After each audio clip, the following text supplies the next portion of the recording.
Hey cycling community, this is Steve Grusis of Cycling Greek, and this is the third of 4 episodes of the 4 areas that I'm concentrating on in my first month of off-season training. Episode 1 focused on weight training, particularly lower body weight training in the gym.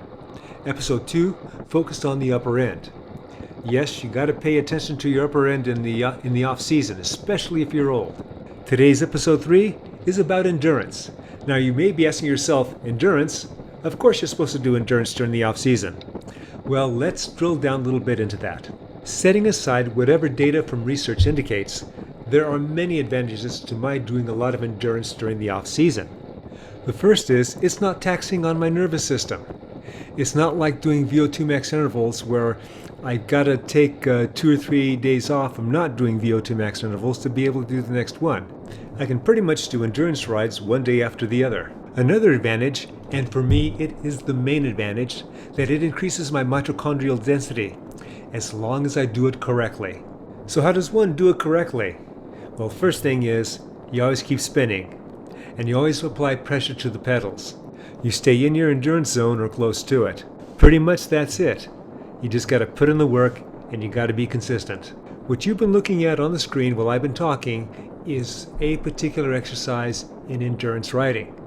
Now this is what I call my paceline workout, and this is 60 miles of paceline, and we do this on a predominantly flat course, so you don't have to worry about slower climbers or problems with the descent. With us being pretty close in abilities, we're pretty consistent. We take 1-minute pulls, and we're pulling at about 20 miles an hour, give or take. The give or take part is relative to the environment.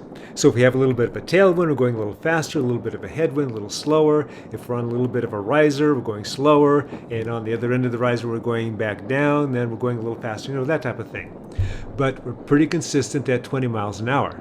As we get closer to the season, then we're going to start increasing that speed. Part of that increase is going to be due to our increased strength and our increased mitochondrial density. Now the other part, especially the closer we get to that season opener, is that we're going to start going into more of a tempo pace and maybe a little bit higher. I'm hoping by the time the season starts that my heart rate, which is at 115 beats at the top of my endurance range, which sits at about 220 watts, will then be the same heart rate but at a higher wattage. I hope you enjoyed this video and you got something out of it. Hope you all that have off seasons are having a good one. As always, remember, comment, like, and subscribe. The Cycling Greek.